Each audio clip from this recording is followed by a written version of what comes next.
या breaking news नंतर पुढे वळूयात. राज्यात कोणत्या व्यक्तीच्या कोणत्या विधानांमुळे काय काय पडसाद उमटलेत पाहूयात आमचं विशेष बातमीपत्र बाईट कट टू कट.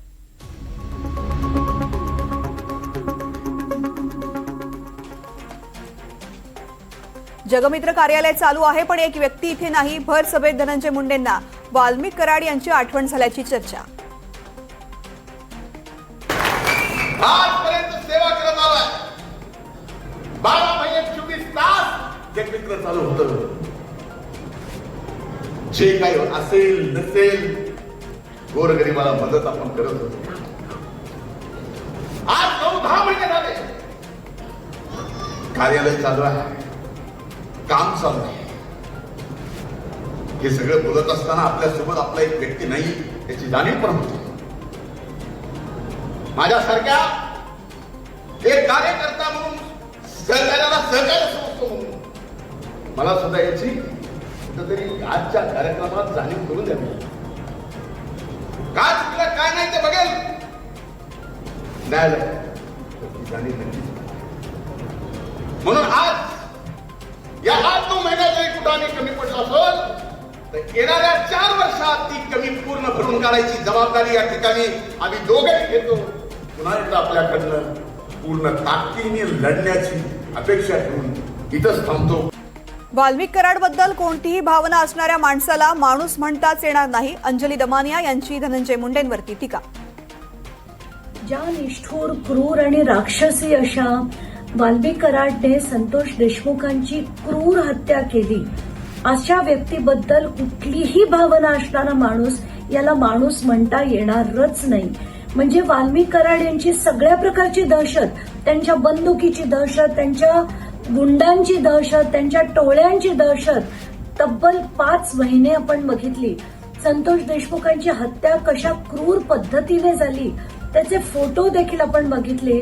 5 महिने हे सगळं चालत असताना अशा व्यक्तीबद्दल जर धनंजय मुंडे यांना आपलेपणा वाटत असेल, त्यांची उणीव वाल्मिक कराडची जर भासत असेल तर अशा माणसाला माणूस म्हणण्याच्या तो योग्यतेचा नाही. धनंजय मुंडेंसारखा माणूस बघितला नाही. आता तरी अजित पवारांचे डोळे उघडले तर बरं होईल. जरांगे पाटलांची धनंजय मुंडेंवरती टीका. नीच माणूस दुसरा कोणी नाही. तर संतोष भाईची इतकी क्रूर हत्या करून ते जर म्हणत असला की मला कोणी वाचवते तर त्या घेण्यात का दुसरा नीच माणूस या पृथ्वी तलावर दुसरा असू शकत नाही. तो मित्र असो किंवा ते स्वैर असो, वाईट कृत्य जर केलं तर त्याचं कधी समर्थन करायचं नाही. आणि त्यातले त्यात आता तरी अजित पवारचे डोळे उघडले तर बरं होईल. आणखी तरी किती त्याला पाठीशी घालायचं आहे. जर इथं गोरगरिबांच्या लेकराचे ते मुर्दे पाडत असला अशा माणसाला अजित पवारांनी फडणवीसनी किती दिवस पाठीशी घालायचे हेही लक्षात आलं पाहिजे. धनंजय मुंडे पालकमंत्री झाले तेव्हा पाणी पुरवठ्याची योजना त्यांनी राबवली. गरीबाला कुठलीही जात नसते, कुठलाही धर्म नसतो आणि कुठलाही रंग नसतो. पंकजा मुंडे यांची प्रतिक्रिया. धनंजय पालकमंत्री झाले आणि धनंजय धनुभाऊनी त्या काळामध्ये नगरपालिकेची सत्ता त्यांची होती. त्यांनी मला वाटतं पाणी पुरवठ्याच्या वगैरे योजना राबवल्या. यामध्ये माझी अशी सूचना असते, माझी अशी विनंती असते की जोही नगरसेवक निवडून येईल त्यांनी त्याच्या नगरसेवक म्हणून त्याच्या वॉर्डामध्ये रोज जनता दरबार घ्यायला पाहिजे. गरिबांची सेवा करण्यासारखं मोठं पुण्य कुठलंही नाही. आणि गरिबाला कुठलीही जात नसते, गरिबाला कुठलाही रंग नसतो. हिरवा असेल, पिवळा असेल, भगवा असेल, निळा असेल, गरिबाला फक्त कळतं त्या हाताला काम आणि पोटातली भूक, आणि ती त्यांना उपलब्ध करून देण्यासाठी या भागामध्ये रोजगार मोठ्या प्रमाणामध्ये आपण उपलब्ध केला पाहिजे. महायुतीचे 100% उमेदवार परळीमध्ये जिंकणार हे दाखवून द्या. धनंजय मुंडेंचं परळीकरांना आवाहन. येऊन लढत असेल आणि समोर मात्र कोण कसं लढतंय काय लढतंय याचा पत्ता नसताना माझी आपल्याकडनं एवढीच अपेक्षा आहे की महाराष्ट्राला जसं आज महायुती म्हणून आपण लढताना दाखवलंय तसंच महाराष्ट्राला दाखवून देऊ की महायुतीचे 100% उमेदवार या परळी वैद्यनाथ नगर परिषदेत निवडून आले. मी काय सहन केलं हे माझं मला माहिती आहे. एका वर्षात माझ्या छातीवरती वार झाले. धनंजय मुंडेंची प्रतिक्रिया. असं माझ्या जीवनात अनेक जणांनी गेले 1 वर्षभर मी हे सहन करतो. मी काय सहन केलंय फक्त मला एकट्याला माहिती आतून. पण जीवनात एवढे छातीवर वार माझ्या झाले ते 1 वर्षात झाले. एवढे वार होऊनही मी थोडाही डगमगलो नाही, कारण सर्व शक्ती तुमची माझ्या पाठीमागे होती. पालिका निवडणुकांसाठी भाजप तरुणांना संधी देणार. पालिकेमध्ये 35 वर्षांखालील 40% तरुणांना संधी देणार. मुख्यमंत्री देवेंद्र फडणवीसांची मोठी घोषणा. मैं बीजेपी की बात कह सकता हूं और मुझे लगता है बीजेपी में at least 40% of them will be below 35. 40%. क्योंकि देखिए ultimately 40% below 35 in BMC elections. पक्का देख लीजिएगा. बिल्कुल यंग लोग सारे आपको दिखाई पड़ेंगे. हम लोग यंग लोगों को ही उसमें आगे ले जाएंगे. और एक्चुअली मैं ऐसा मानता हूं कि ये प्रोसेस है. देखिए मतदार याद्यांमधील गोंधळात बदल झाले नाही तर रस्त्यावरती उतरणार. ठाकरे बंधूंचं निवडणूक आयोगाला पत्र. पण जे मी काल परवाकडे आपल्या समोर आणलं ना, जी एक यादी आम्हाला मिळाली 203 वॉर्डची, ती आम्ही रितसरपणे महानगरपालिकेच्या मध्यवर्ती निवडणूक कार्यालयातून विकत घेतली होती. त्याच्यावर जर पब्लिकेशन डेट, प्रकाशित डेट, तारीख ही 14 नोव्हेंबर असेल, तर मग ही तारीख 14 नोव्हेंबर असताना तुम्ही आम्हाला 20 तारखेला कसं दिलं? मग हा गुन्हा आहे की गोंधळ आहे? आणि सातत्याने आम्ही हेच सांगतोय की जर तुम्ही हे बदललं नाहीत म्हणजे तुमच्या मनामध्ये पाप आहे, तुमच्या हृदयात देशद्रोह आहे आणि तुमच्यावर देशद्रोहाची कारवाई झाली पाहिजे. आम्ही अजून एक सांगतो तुम्हाला, हे बदल जर घडले नाहीत तर अर्थात विरोधी पक्ष तर रस्त्यावर उतरेलच, पण कोर्टात पण ह्याच मागणी घेऊन जाऊ की यांचं सस्पेन्शन झालं पाहिजे. आणि नुसतं सस्पेन्शन नाही तर देशद्रोहाचा कायदा झाला पाहिजे. भाजपच्या मतदारसंघात गोंधळ नाही. विरोधी पक्षांच्या वॉर्डामधील मतदार याद्यांमध्ये गोंधळ. आदित्य ठाकरे यांचा आरोप. की सगळ्या काही वॉर्डमध्ये ह्या याद्या हल्ल्या नाही आहेत. हे काय आमच्याकडे पुरावे आहेत ना. सगळ्या काही वॉर्डमध्ये हल्लेले नाही आहेत. जे काही चांगले सत्ताधारी पक्षांचे वॉर्ड आहेत ते तसेच्या तसे राहिलेले आहेत. मग बरोबर विरोधी पक्षाच्या वॉर्डमध्ये टार्गेट करून या याद्या हल्ल्या कशा, कोणी हलवल्या? बरं, समरीमध्ये एक दिसतंय आणि संपूर्ण यादीत दुसरं दिसतंय. ह्याचं नक्की गोंधळ कुठे झालेला आहे? हा गोंधळ आहे की गुन्हा आहे? तर मला जर तुम्ही विचाराल तर हा स्पष्टपणे देशद्रोहाचा गुन्हा आहे. या देशामध्ये संविधानाप्रमाणे आणि लोकशाही जी आपण आत्तापर्यंत पाळत आलो, आणि आता आमची मान्यता ही आहे की लोकशाही आहे की नाही ह्याच्यावर विचार आपल्याला करणं गरजेचं आहे. पण ह्या लोकशाहीचं जर आपण फ्री अँड फेअर इलेक्शनचं बोलत असू तर ह्या फ्री अँड फेअर इलेक्शनमध्ये कुठेही असा गोंधळ होता कामा नाही. राज ठाकरेंना धमकी देणाऱ्यांना अटक. आमच्या नादाला लागाल तर तुमचा कार्यक्रम फिक्स आहे. अविनाश जाधव यांचा इशारा. मला वाटतं त्याचा महाप्रसादाचा कार्यक्रम हा पोलीस स्टेशनच्या आतमध्ये आता झालेला आहे. आमच्या महाराष्ट्र सैनिकांनी त्याला जो काही महाप्रसाद द्यायचा आहे तो पोलीस स्टेशनच्या आतमध्ये दिला. जो कोणी राजसाहेबांच्या बाबतीत बोलायची हिंमत या महाराष्ट्रात या ठाण्यात करेल तो कुठे आहे याचा आम्ही कधीही विचार करणार नाही. तो जगातल्या कुठल्याही कोपऱ्यात असेल त्याला महाराष्ट्र सैनिक चोप दिल्याशिवाय राहणार नाही. आणि आताही तेच घडलेलं आहे. मी परत सांगतो, आमच्या नादाला लागू नका. हा, ते भैये बिये तुम्ही तुमच्या घरी राहा. आमच्या नादाला लागलात तर तुमचा कार्यक्रम फिक्स आहे. आणि याच्या पुढे उरलेल्या पण भैयांना माझी तंबी आहे की आम्ही तुमच्या नादाला लागलेलो नाहीये, तुम्ही आमच्या नादाला लागू नका. आमच्या नादाला लागलात तर तुम्हाला आम्ही सोडणार नाही, ही आमची तुम्हाला तंबी आहे. आपण गाफील राहिलो तर येणारी महापालिका निवडणूक शेवटची निवडणूक असेल, त्यामुळे गाफील राहू नका. राज ठाकरे यांचं आवाहन. ज्या प्रकारचं राजकारण आता ज्या प्रकारे हे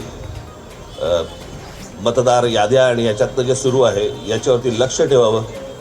आपल्या आजूबाजूला कोण मतदार खरे आहेत खोटे आहेत याच्यावर देखील तुमचं लक्ष असणं गरजेचं आहे, आवश्यक आहे. मी आपल्याला एकच गोष्ट सांगतो की मराठी माणसासाठी म्हणून ही येणारी मुंबई महानगरपालिकेची निवडणूक ही शेवटची महानगरपालिकेची निवडणूक असेल. जर आपण गाफील राहिलो तर हातातनं गेली म्हणून समजा.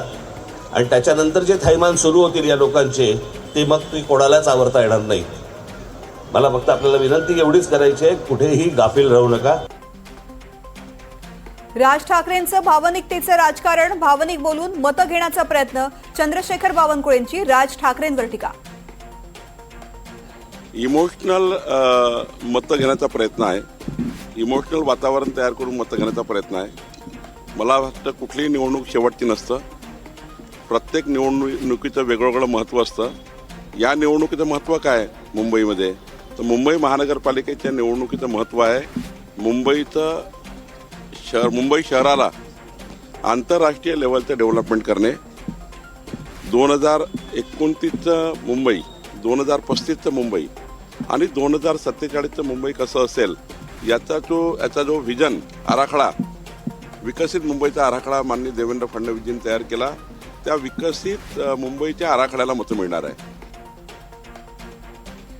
मराठी माणूस जागा आहे, खुश आहे. मराठी माणसांनी त्यांना घरचा रस्ता दाखवलाय. अमित साटम यांची राज ठाकरेंवरती प्रतिक्रिया. मराठी माणूस जागाच आहे आणि मराठी माणूस खुश सुद्धा आहे. कारण गेल्या 11 वर्षामध्ये भारतीय जनता पार्टी आणि महायुतीच्या सरकारच्या माध्यमातून नरेंद्र मोदीजींच्या नेतृत्वाखाली देवेंद्रजींनी ज्या प्रकारची कामं ही मुंबईकरांसाठी आणि मराठी माणसासाठी मुंबई शहरामध्ये केली, metro, Atal Setu, coastal road, CCTV camera किंवा BDD चाळीमध्ये राहणाऱ्या मराठी माणसाला 560 फुटाचं घर जे दिलं, त्यामुळे मराठी माणूस हा उत्साहामध्ये आहे, खुश आहे. येणाऱ्या विकासाकडे, प्रगतीकडे आणि उन्नतीकडे फार मोठ्या आशेने हा मराठी माणूस हा बघतोय. आणि त्यामुळे मराठी माणसांनी ज्यांना घरचा रस्ता दाखवला त्यांना कुठेतरी भीती वाटते आणि त्यामुळे अशा प्रकारची विधानं काही लोक करतायत. धाराशिवमध्ये महायुतीमध्ये तणाव. भाजपकडून सन्मानाची वागणूक मिळत नाही. शिवसेना शिंदे गटाचा गंभीर आरोप. आमची भूमिका होती, आमच्या नेत्याची भूमिका होती, मुख्य आमचे नेते आदरणीय शिंदे साहेब यांची भूमिका होती, आदरणीय पालकमंत्री सरनाईक साहेबांची भूमिका होती. त्या दृष्टीनं आमच्याकडे इथं एक समन्वयक, आमचे माझे उपनेते आदरणीय चौगुले साहेब, सगळ्यांना या भूमिकेमध्ये अगदी पहिल्या दिवशीपासून सगळे महायुती कशी होईल यासाठी आम्ही तयार होतो. परंतु मला माहीत नाही महायुती सोडत असताना आमची जी भूमिका, आम्हाला जे काही त्यांनी समजलं त्या समजण्यामध्ये असं होतं की तुमच्या 3 नाही तर 4 जागा येतील, ते 4 जागा तुम्ही घ्या. प्राथमिक चर्चेमध्ये त्यांनी 8 ते 12 जागा द्यायचं आम्हाला कबूल केलं होतं. आणि शेवटच्या दिवशी मात्र ज्या दिवशी आम्हाला हे फॉर्म भरायचे होते, म्हणजे आम्हाला गाफील ठेवलं आहे. हे गाफील ठेवणं आम्हाला थोडं महागात पडलंय. जे आमचे उमेदवार आहेत त्याच्यापेक्षा 20-21 जरी उमेदवार दिले असतील आमच्याकडे, पण उद्या येणाऱ्या नगरसेवकामध्ये गिरीश महाजनांच्या पत्नी निवडणुकीच्या रिंगणात. घराणेशाहीची टीका करणाऱ्यांची तोंड बंद झाली. एकनाथ खडसेंचा गिरीश महाजनांवरती निशाणा. नाथाऊ घराण्याशी राबवता असा आक्षेप नेहमी माझ्यावर त्यांनी केला. बरं झालं आता एक 4 दिवसापासून त्याचे थोबाडे बंद होऊन गेले.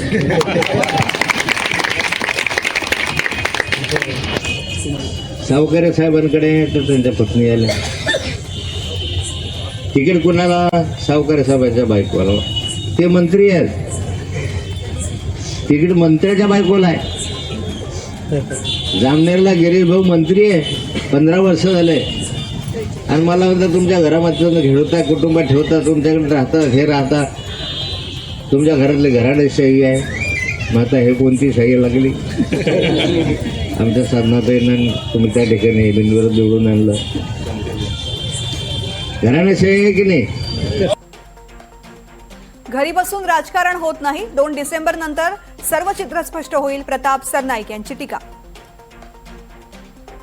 जरा 2 तारखेला म्हणजे 2 डिसेंबरला नगर परिषदेच्या निकालानंतर तुम्हाला जाणीव होईल की महायुतीचे जास्तीत जास्त नगरसेवक राज्यातील सर्व नगर परिषदांमध्ये निवडून येतील आणि जास्तीत जास्त मोठ्या संख्येने सगळ्या ठिकाणी महायुतीचा जो भगवा आहे तो फडकल्याशिवाय राहणार नाही. प्रामुख्यानं घरी बसून जर तुम्हाला काही राजकारण करायचं असेल किंवा समाजकारण करण्याचं असं आणायचं असेल तर त्यांना ही चपराक आहे की सर्वसामान्य जनतेनं आज देवेंद्र फडणवीसांच्या महायुतीला बहुमत दिलेलं आहे, एकनाथ शिंदे साहेबांच्या महायुतीला बहुमत दिलेलं आहे राज्यामध्ये आणि अजितदादांच्या महायुतीला बहुमत दिलेलं आहे. त्यामुळे त्याचा विचार करतात राज्यातील सगळ्या नगर परिषदेमध्ये हाच निकष लावला जाईल आणि अशाच पद्धतीनं त्यांना एक एक जे फटके आहेत ते झटके आहेत ते त्यांच्याच लोकांकडनं मिळत राहतील. मुंबई वाहतूक कोंडीमधून मुक्त होणार. मुख्यमंत्री देवेंद्र फडणवीस यांचं आश्वासन. इसकी आज मुंबई की हमारी एवरेज स्पीड 20 है, 20, sometime it comes down to 15 peak hours में, बाकी समय तो थोड़ी ज्यादा रहती है.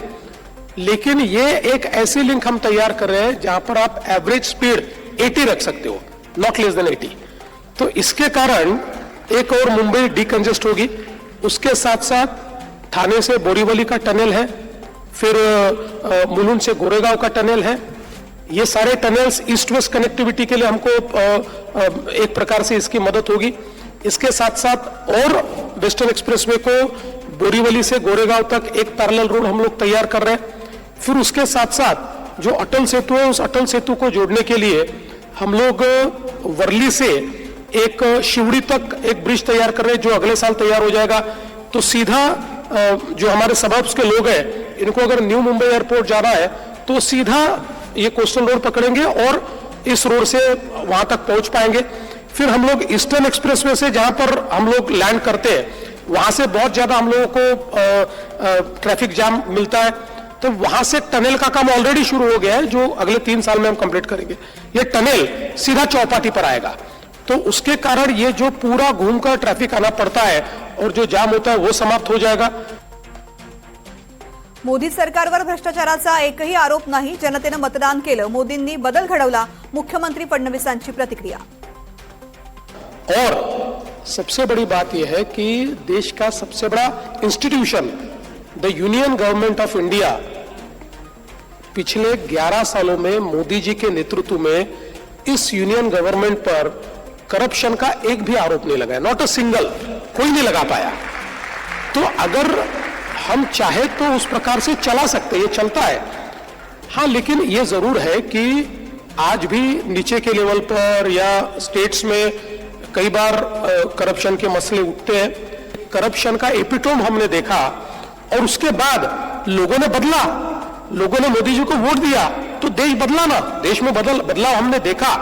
मुझे ऐसा लगता है कि अल्टीमेटली आप उंगली दिखाकर कोई चीज बदल नहीं सकते।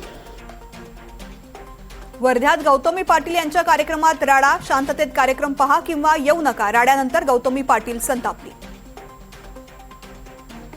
गौतमी पाटील सर्वांच्या आवडते आहे, परंतु गौतमीला कुठेतरी जे आहे उत्साहाच्या भरात ठेस पोहोचवली जाते किंवा कार्यक्रमाला कुठेतरी डाग लागला जातो। मी फक्त त्या प्रेक्षकांना एकच म्हणल, तुम्ही कार्यक्रमाला येता, तुम्ही तुमचं काही एन्जॉय करायला येतात, कला बघायला येत असतील तर तुम्ही प्लीज थोडंसं शांततेत कार्यक्रम पूर्ण बघा। तुम्हाला गडबड गोंधळ करायचा असेल तर असं करू नका, नाहीतर येऊ नका, पण प्लीज सगळ्यांनी आहे ना, म्हणजे कार्यक्रमाला आलेत ना तर व्यवस्थित कार्यक्रम पार पाडू द्या, असं करू नका। जनता सुप्रीम आहे, पालकमंत्री सुप्रीम नाही, अशा आरेरावीनं जनता पालकमंत्र्यांच्या पाठीशी राहणार नाही, महादेव जानकर यांचा जयकुमार गोरेंना टोला। ते त्यांच्या पाठीशी आहे, पण जनता त्यांच्या पाठीशी नसेल ना पालकमंत्र्याच्या। अशा आरेरावीनं पालकमंत्र्याच्या पाठीमागे जनता राहणार नाही। कुठलाही नेता असू द्या, संयमानं चालवतात। डोक्यावर बर्फ, तोंडात साखर आणि पायात भिंगरी पाहिजे, संयमानं चालवं लागेल। सत्ताधारी माणसानं तर बोलताना फार संयमानं बोलावं लागेल। मला माहित नाही आता ते कसं काय, आम्ही मंत्री राहिलेलो आहे, आम्ही कॅबिनेट मंत्री होतो विशेष म्हणून। जनता सुप्रीम आहे, मंत्री पालकमंत्री सुप्रीम नाही, एवढं जनतेने लक्षात ठेवावं।